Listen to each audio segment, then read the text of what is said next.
Yo, what's up mga ka-queenmates? This is your queenmate Mark. And this is queenmate Vivian.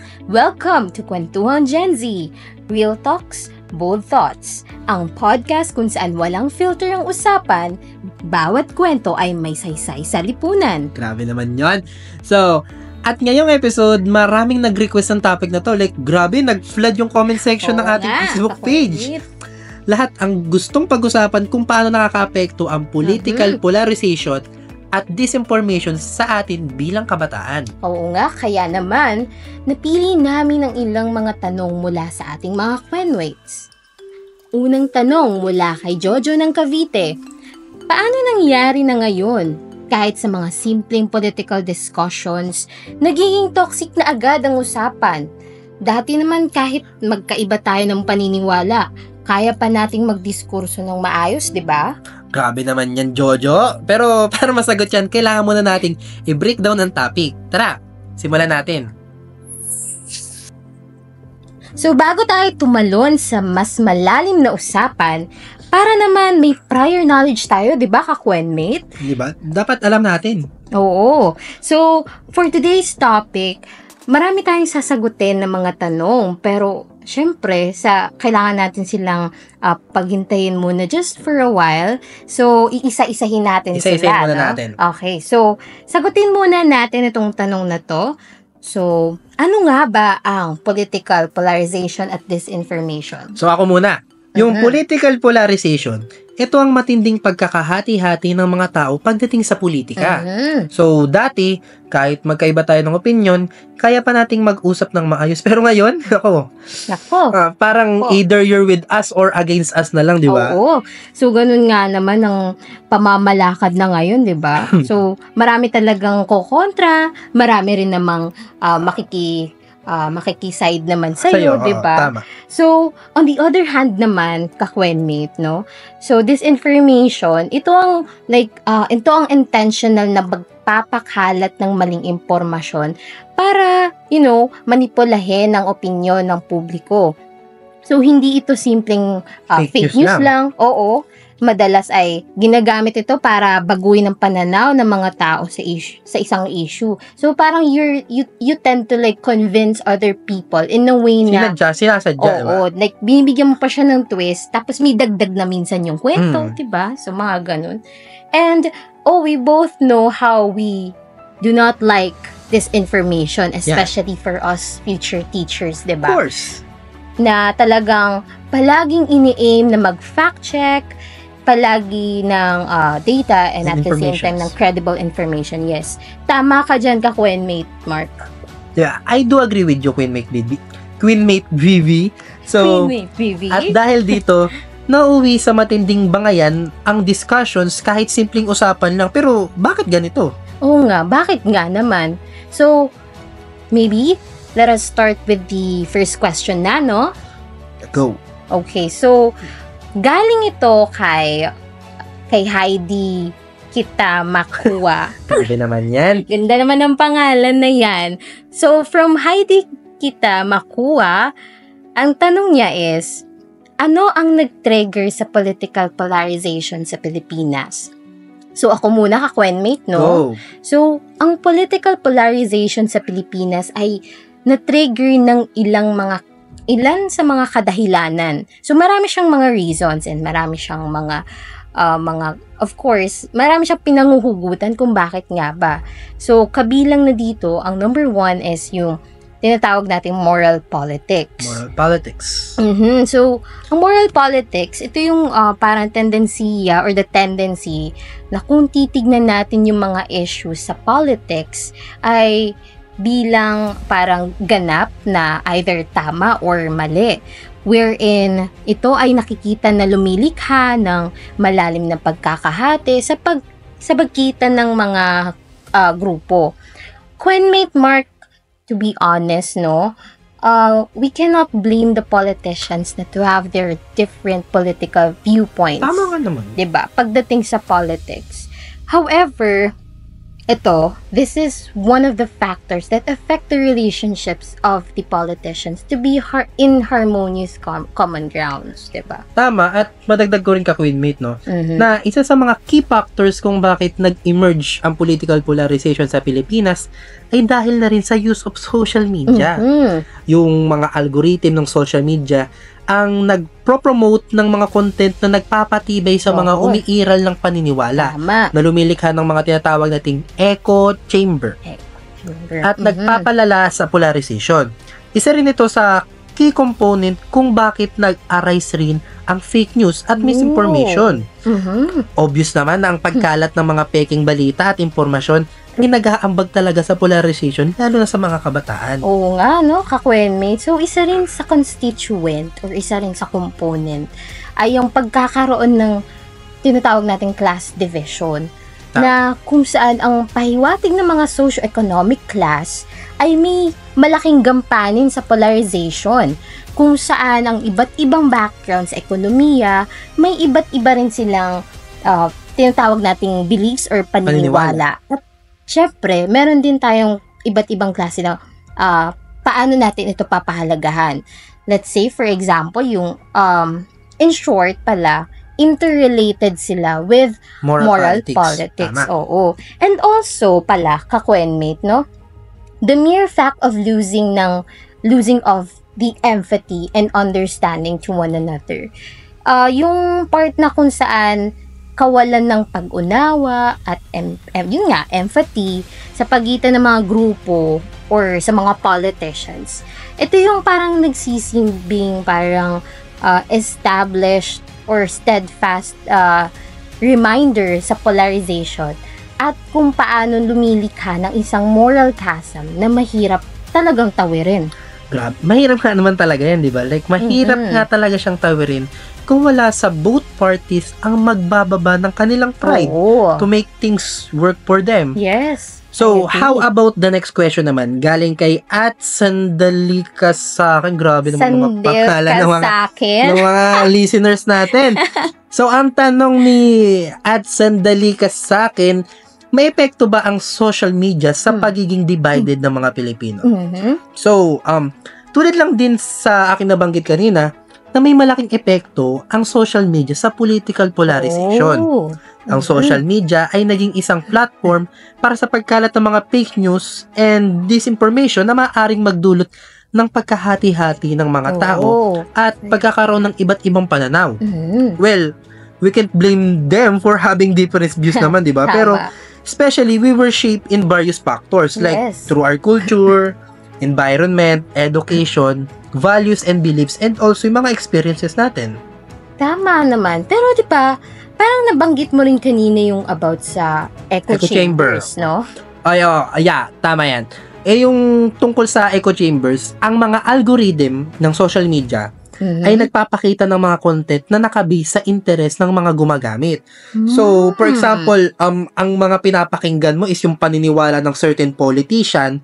Lahat ng mga content na about doon, yung lalabas sa'yo. Na lumilikha ng tinatawag nating echo chamber kung saan ang mga tao ay nakakakita lang ng mga pananaw na katulad ng sa kanila. Oh, so it's like it creates a specific space to where the content is being limited lang from the viewers, no? It's because of the algorithms pala. Oh, interesting indeed. Oo, kaya nga, inevitable na talaga to, di ba? Like, especially, it is beyond our control din, di ba? Like, yet, we are being reminded na to be firmly aware sa mga information na nasa ating mga newsfeed online. Yes, and marami na ako natutunan from our late night talks. Diba? Share ko lang, ha? Go!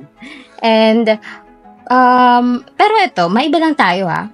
Mas lumala nga ba ito noong nakaraang eleksyon? Tingin mo? Yung political polarization. Well, in my end, there are tons of credible articles that can prove that yes, mas lumala ang epekto ng polarization sa politika noong nakaraang election sa Pilipinas. Kita naman yun, di ba? Ang ingay nga naman ng mga boboto no, sa social media. So, pero may mga further research and mga pag-aaral na ang sabi na ang social media ay naging isang mahalagang plataporma para sa mga kampanya at pagpapakalat ng impormasyon. Ngunit, ito rin ay nagdulot ng mga problema. Marami talagang problema. Super. Alam mo naman yan, Kitang-kita. diba? Nagsisilitawan na. So, tulad na lang ng una ay ang pagkalat ng fake news. 'Di ba? Ang mga peking balita at impormasyon, nako, grabe yan sa social media. Napakadami. Basta alam mo na, minsan yung motive pa nila nun is for clout, 'di ba? Talagang Which is, to gain likes, views. oo. Kaya, ano bang meron? Kayo nga magsabi sa amin, mga ka-Quenmates, kung ano bang meron sa ganun na pag-boost ng mga likes and comments and although it's it benefits naman, kaya lang to disseminate wrong information, erroneous Napaka-mali information, di ba? Na kung saan ito rin yung maaaring nagdulot ng paghahati-hati sa mga botante. Syempre, hindi naman may iwasan na may magiging bashful talaga sa mga social media users. Hindi naman talaga may iwasan kahit ano pang gawin natin. So, pangalawa, di ba, ang una is yung pagkalat ng fake news. Pangalawa is the emergence of the trolls in online harassment. Ang mga troll at online harassment ay nagiging isang talagang malaking problema sa social media na maaaring magdulot ng takot or let's say pag-aatubili sa mga tao na ipahayag ang kanilang mga opinyon. Kaya naman pala, kahit mismo sa atin ay hindi maiiwasan na magkaroon ng divergence pagdating sa politics. Sa social media naman, sobrang daming halimbawa ng political polarization at disinformation. Kita-kita yan. Oo nga, like, kita naman. Ito, Queen Make BV. Would you state a question from our active viewer na from Alexa Corteza 110? Grabe naman. Alexa, parang familiar. Sige. So, ito yung tanong niya. Good evening mga ka-Queen Mates. I would like to ask kung paano po natin malalaman kung ang isang page o account ay bahagi ng troll farm. Oh. So, madalas nating matutukoy ang troll accounts kapag paulit-ulit ang kanilang content na pumapabor sa isang kandidato o partido. Oh. Hindi rin nila ginagamit ang kanilang totoong profile details. Minsan, kung ano-anong profile lang. Kadalasan, gumagamit sila ng scripted na wika o slogans na parang copy-paste lang mula sa ibang sources. Yung iba nga, AI lang ang gamit. Mapapansin mo rin na sabay-sabay ang pagpo-post o pagko-comment nila sa isang issue o topic. Coordinated. Pare-pareho ang typing style at paraan ng pagsasalita. Very obvious, no? Diba? Like, in short, fake news at propaganda. Maraming pages ang nagpapakalat ng misleading narratives para i-manipulate ang public opinion. Halimbawa, ang trolls na gumagamit para i-twist ang information tungkol sa mga politiko. Hindi natin pwedeng kalimutan at kaligtaan that troll farms are everywhere. Like, may sumasahod dyan, di ba? Like, suspicious, ha? Mga organisadong grupo na ang trabaho lang ay manggulo, magkalat ng false info at manira ng oposisyon. Naniniwala ako dyan, ka-Quenmate Mark.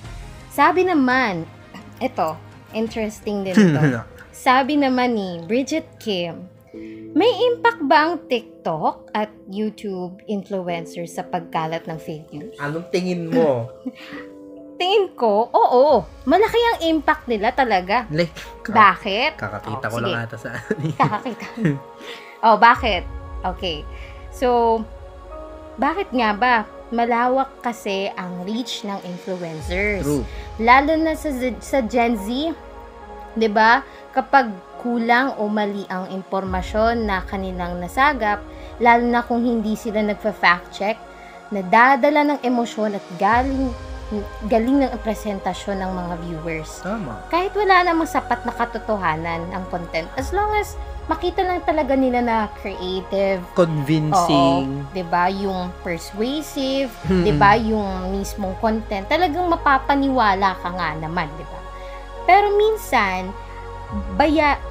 bayarin or like more should I say sponsored ang ibang influencers para magkalat ng partikular na kwento.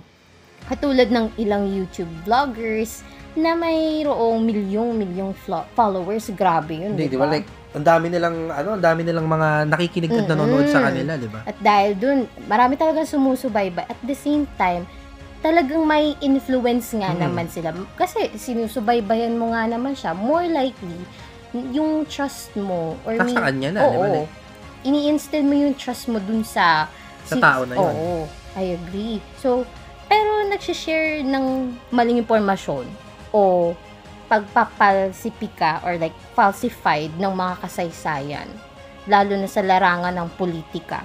So, katulad nga ulit ng sinabi ko kanina, sinabi mo kanina pala, sorry, ka-Kwenmate, yung about sa echo chambers. Tama. Kung lagi mong tinatangkilik ang isang political view, mas lalo mong makikita ang content na tugma sa paniniwala mo, walang ibang perspektibo. So, in short, parang siniseclude mo lang yung perspective mo dun sa sinabi nung isa. So, dapat, dapat open-minded tayo sa iba't ibang perspective. Oo, I agree. Tama yan. So, may tanong pala mula kay Andrea Di Maculangan ng Quezon City. Anong tanong?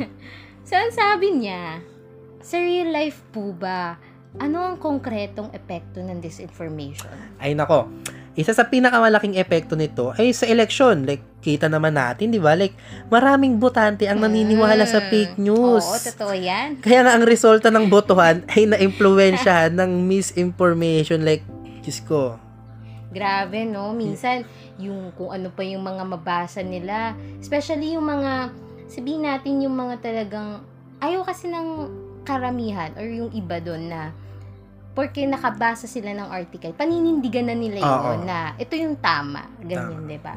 So, isa pang halimbawa, itong West Philippine Sea. So, ayon sa House 3 Committee, ginagamit ng China ang disinformation para baguhin ang pananaw ng mga Pilipino tungkol sa ating teritoryo. Ayun nga yung napapanood ko minsan, partner. Like, nakikita ko, may mga taong nagko-comment, like, parang mas pabor pa sila sa China kapag pagdating sa issue ng West Philippine Sea, di ba? Kaya, hindi lang ito basta online debate. Real world consequences sa ito, di ba? Oo.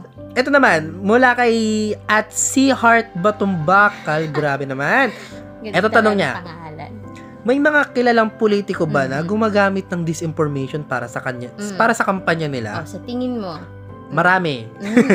Marami.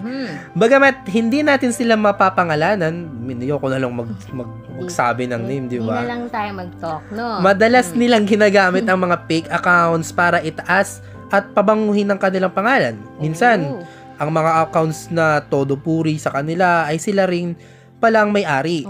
Gumagamit sila ng edited videos, pictures, at fake screenshots para siraan ang kanilang mga kalaban at iangat ang sarili sa mata ng mga publiko. Nako, totoo yan, ka-Kwenmate Mark, no? Talagang willing talaga sila na magwaldas ng, pera na. Pera, minsan diba? Milyon pa. Para lang manalo. Oo. Just to make it all happen for them in a positive way, diba? Heto. This is a catchy one. From Masarape Haiku? Wow. Sana all. Masarape. Sana all, diba? So, from Masarape Haiku, so, ang tanong niya is, paano naapektuhan ng disinformation ang desisyon ng mga ordinaryong Pilipino? Hindi natin masisisi ang mga tao na madaling naniniwala sa misinformation. Kasi like, for example, yung mga matatanda na lang, di ba, ka-Kwenmate? Doon sila madalas naniniwala.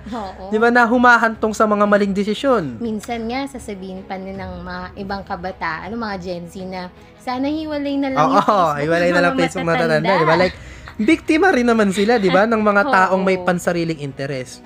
Madalas, ginagamit nila ang pamimigay ng ayuda o serbisyo na dapat naman ay karapatan ng mga mamamayan, di ba? Para magmukhang bayani. Ang totoo, galing naman ito sa buwis ng bayan. I agree with that. Pero ito pala, ka-Kwenmate Mark, meron pa isang tanong So, from me naman So, sa tingin mo, may mga public figures ba na lumalaban sa disinformation? And sino-sino kaya sila? Ito yan. Magsasabi ako ng name dito, syempre. Mhm. So, at kilala sila bilang matitinding tagapagtanggol ng katotohanan. Oo. Nandyan sila Jessica Soho Mhm. at Atom Aralio na patuloy sa pag-uulat ng factual news kahit na nakakatanggap sila ng pagbabanta, minsan nga death threats pa, di ba? Oo, Like, grabe nga yan. kabilang din ang Kabataan Party List at ilang youth leaders na aktibo sa voter education at media literacy. So, ito naman, Mm. no, ka-Quenmate, no? So, this question is from Rini Gimme. Ang tanong, So, ang sabi niya rito, no, may ginagawa pa ang gobyerno tungkol sa disinformation, political polarization. actually, gandang tanong yan kasi merong sinusulong na anti-fake news law para parusahan ng mga nagpapakalat ng misleading information. Pero hanggang saan nga bang sakop nito? Sapat ba na kasalukuyang batas para labanan ng disinformation? Kailangan pang palakasin para sa akin kailangan pa palakasin ng implementation para masundan ito ng konkretong aksyon. Kasi nga tulad ng sabi nila, aanin mo ang batas kung hindi mo naman pinapa-implement ng ayos, di ba? Oo nga. May mga panukalang batas tulad ng anti-fake news bill, Oo. pero kailangan pa itong pag-aralan at paunlarin para masigurong magagamit ito sa tamang paraan. At ito pa, karagdagan lang, no, ka-Quenmate. So, ayon naman dito sa UN Human Rights Council, kailangang balansehin kasi natin yung paglaban sa disinformation at ang protection sa kalayaan ng pagpapahayag. Pero, ang tanong dito, ano nating masusuri kung ang isang batas ay lumalabag sa freedom of speech? Paano nga ba? So, kapag ang isang content ay, let's say, madaling i-take down kahit walang masamang intention or, like, let's say, effect, pwedeng sabihin na lumalabag ito sa freedom of speech. Dapat malinaw na criteria muna ang mangyari or ang mabasa bago ito tanggalin. Grabe, no? Like, kasi pwedeng ma-abuse ang batas para Oo. patahimikin ng mga decent.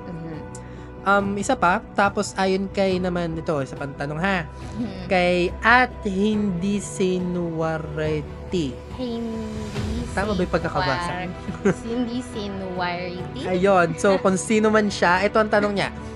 May ibang bansa ba na may mas epektibong solusyon sa problema ng misinformation? Ano nga ba?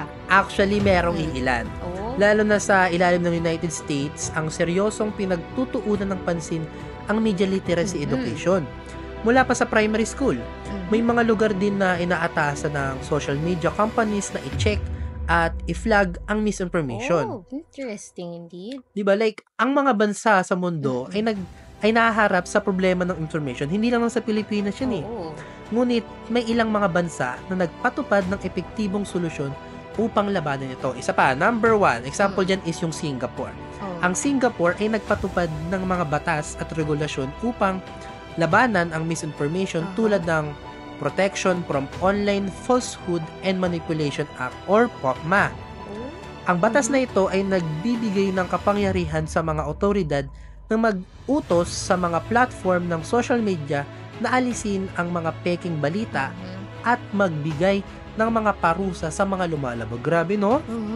So, bukod sa Singapore, meron pa tayo sa Sweden. Ang Sweden naman ay nagpatupad ng mga programa upang itaguyod ang media literacy at critical na pag-iisip sa mga paaralan. That's interesting. Ang mga programa na ito ay naglalayong turuan ang mga estudyante kung paano po mag-evaluate ng mga source ng impormasyon at makilala ang palatandaan ng misinformation, which is talagang dapat sa Pilipinas din ganun Sana nga, no? Malay natin, Diba? diba? Sana all. Let's look forward to it. So, ito rin pala, ka-Quenmate, no? Let me add this. Itong renowned country na to, which is yung Finland. So, ang Finland naman ay parang nagpatupad sila ng mga programa upang labanan ng misinformation sa pamamagitan ng edukasyon, syempre, kailangan yan, at pagpapalakas ng critical thinking skills pala nila.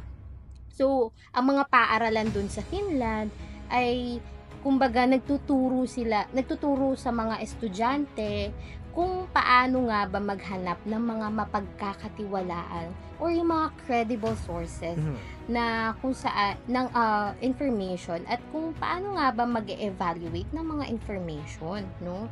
Angas. So, additionally pala, meron pang isang bansa. Sri Lanka? Sri Lanka? Sri Lanka. Sri Lanka. And yung Sri Lanka na yan, yung bansa na iyan ay nagpapatupad ng maraming extended programs upang itaguyod ang transparency and, convenient access sa information.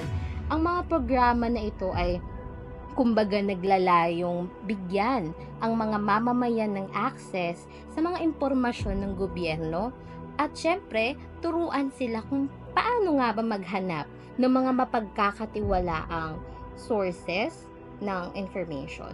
Grabe no, ang galing ng mga bansang yan, no? Oo nga. Dapat sila yung sundan ng Pilipinas. Oo, pero let's still be hopeful pa rin naman, no? Tama. Na magkaroon ng magandang change or that let's say sa mga areas na concerning and alerting na kailangan bigyan ng pansin. So, balik nga tayo ulit dun sa real-life examples na diniscuss natin kanina, no? So, eto. So, sabi naman ni Masakit Tohudko. Grabe. Grabe naman, kakaiba naman pangalan yan. Wawa naman. So, sabi niya, ang tanong niya, sino ba ang mga politiko na pwede nating gawing case study? May mga public officials naman na hinati ang bayan sa narrative ng dilawan at versus pulahan. Like, at may mga kandidato na nag-focus lang sa social media campaigns na puno ng disinformation. So, kaya ang tanong, paano natin ito babasagin? Paano nga ba? May magagawa ba ang kabataan para labanan ng political polarization? Well, sa tingin ko, oo, may mahalagang papel ang kabataan sa paglaban sa political polarization. Yes, of course. So, of course, we have to take note that it is important na magkaroon ng maigting na critical thinking. Diba? So, kailangan maging steadfast yung critical thinking skills natin. So, how are we going to do that? So, syempre, kailangan natin suriin ng mga impormasyon at mga sources ng information upang maiwasan ang pagkalat ng disinformation. Tama. Diba? So, pangalawa naman ay makipag-ugnayan sa iba't ibang grupo. Makipag-usap sa mga tao mula sa iba't ibang panig ng politika upang maunawaan ang kanilang mga pananaw at makahanap ng mga pagkakatulad. Kasi syempre, given na kasi yun na lahat ng tao sa mundo, every individual has their own different perspectives. May pagkakaiba tayo. Diba? Oo. So, we cannot blame everyone. Kung iba sila. Oo. Kasi, ito yun eh. Ito yung kumbaga nag-shape sa kanilang mind na ito yung mapapaniwalaan nila. Diba? So, let's be open-minded pa rin. So, pangatlo naman is like maging aktibo sa komunidad. Tama. So like let us be more active and be engaging, or yun nga, makilahok tayo sa mga proyekto at aktibidad na naglalayong pag-isahin ang mga tao at itaguyod ang pagkakaisa, diba? So be active dapat. Kasi kailangan natin maging active kasi in order for us to be united dun sa ating mga pinaglalaban sa buhay, kung ano man yan, diba? Yes. So, pang-apat naman, gamitin ang social media ng responsable, diba? I-share ang mga information na nakabase sa katotohanan. Kailangan dapat katotohanan palagi. Wala yung... Tama. Diba? Wala nang dagdag bawas na kwento. Tama. Diba? At iwasan ang pagkalat ng disinformation. Siyempre, kung ikaw naman ay alam mo naman sa sarili mo na ito pa yung magkakos sa'yo na kung ang pag-spread ng disinformation ang magkakos pa sa'yo ng kapahamakan, bakit mo pa yung gagawin? Diba? Para saan? Diba? Para saan? Ikaw na makakaalam nun kung para saan, diba? Famous. Pa-famous. Pa-famous lang.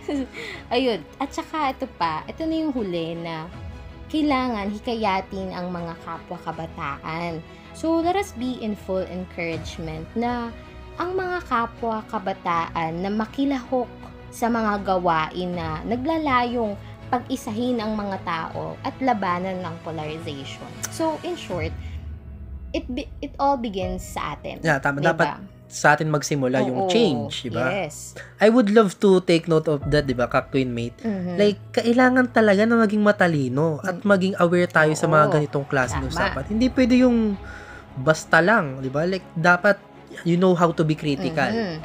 So, Exactly. meron pa isang tanong from Hay Naku po. Ay, Wow. naku po.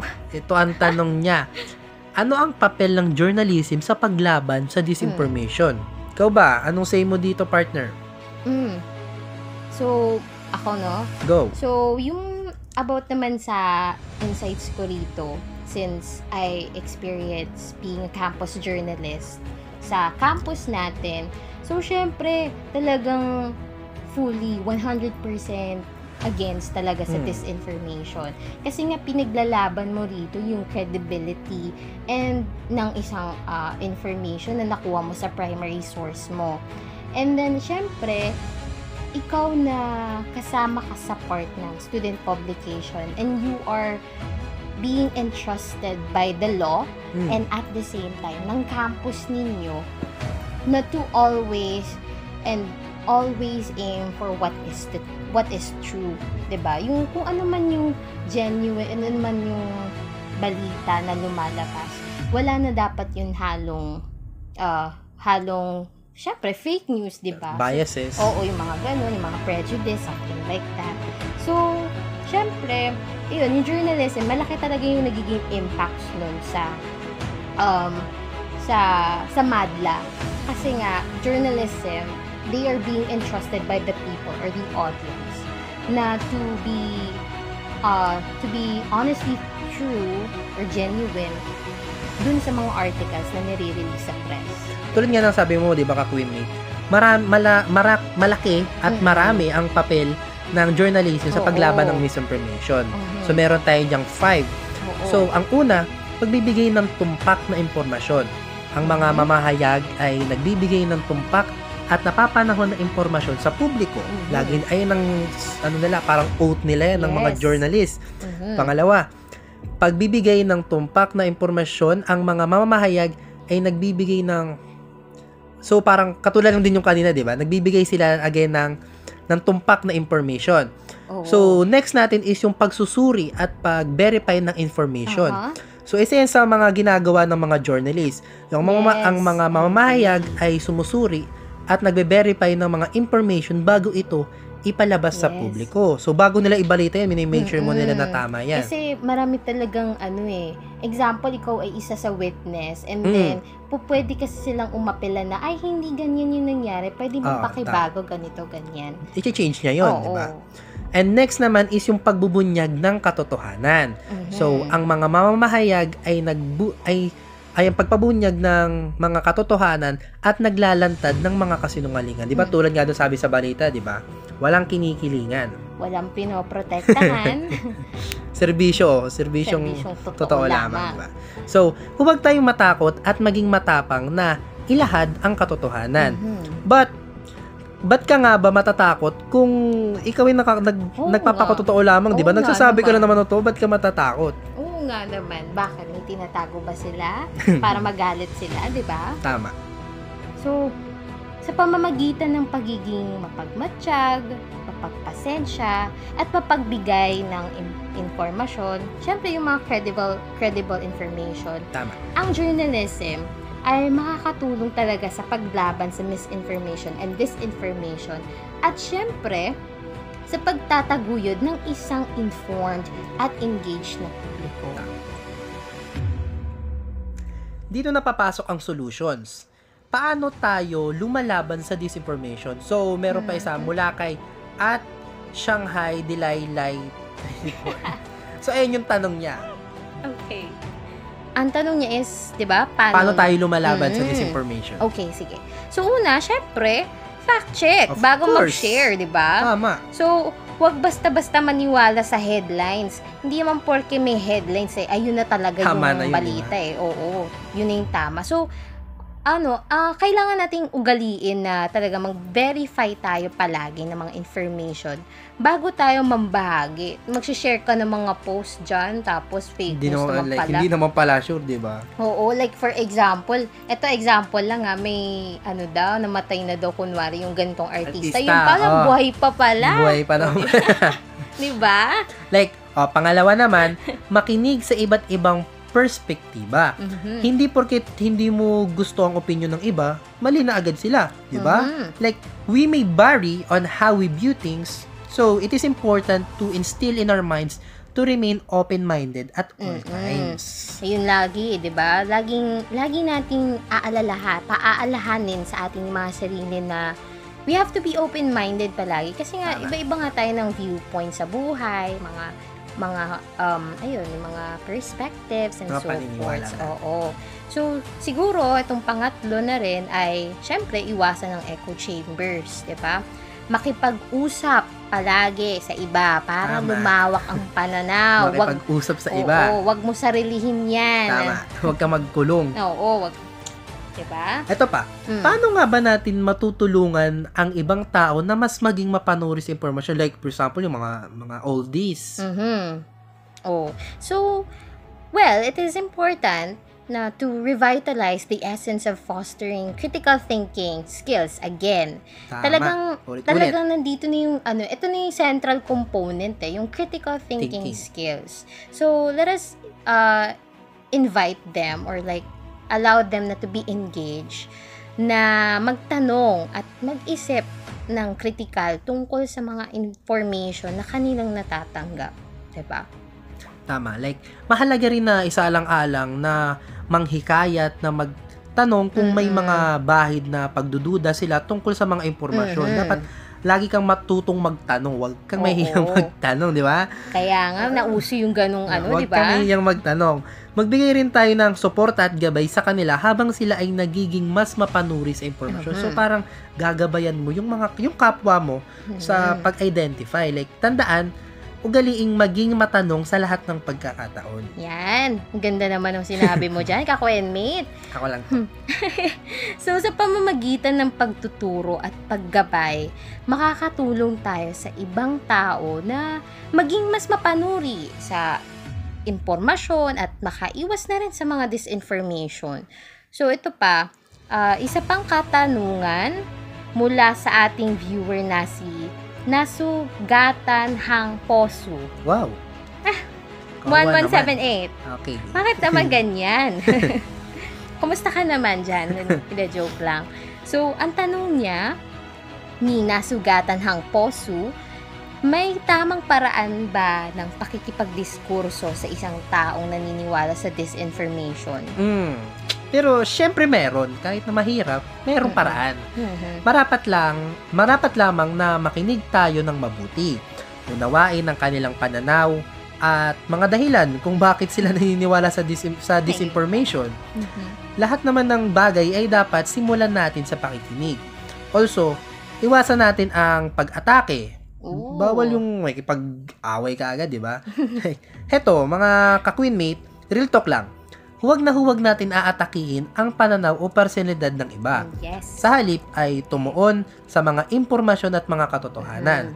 Madalas kasi ang nangyayari dyan, pinipersonal na ng iba ang mga sinasabi ng kabila. Nagiging personalan na, di ba? Like, especially when participating with insightful discourses or debates, dapat matuto rin tayong maging professional and be smart to separate duly matters. Yes, I do agree. Kaya nga talagang marami talaga like for example, nag-debate lang sa klase. Tapos yung yung kaibigan mo ay ka-opponent mo tapos biglang sabi nagkaroon na pala ng personalan dun sa part ng may hinanakit na pala. Yun nga sabi mo, nag-abangan na sila, 'di ba? So to wrap it all up, 'di ba? Sa pamamagitan ng pagiging mapag-unawa, mapagpasensya, at mapagbigay ng impormasyon, syempre, makakatulong ka sa taong naniniwala sa disinformation na, magkaroon ng mas malawak na pananaw at critical na pag-iisip or yung critical thinking skills mo ay mas magiging firm and mas magiging extended at the same time. Tulad nga, diba, like, sa atin dapat magsimula. And also, meron din tayong power to help others. Yes, I do agree. So, yun nga, the change, comes from us. Yeah, it starts within us. Yes, wow, we English. agree. So, at dyan nagtatapos ang episode natin tonight. Grabe, nag-enjoy kami. Nag-enjoy din ako. So, salamat sa ating mga ka-queen mates na nagpadala ng mga tanong kahit ang weird ng mga pangalan nyo. Oh my gosh. Oo nga, nahirapan din kami. Naging solid naman ang discussion natin. Yes. So, if you want to listen to our Kwentuhang Gen Z podcast, just click the subscribe button and follow for more. Let us keep the conversation going and rolling. So, tulad nga ng sabi, stay informed, stay critical, and stay real. Have a good night. Tulog na. Tulog na.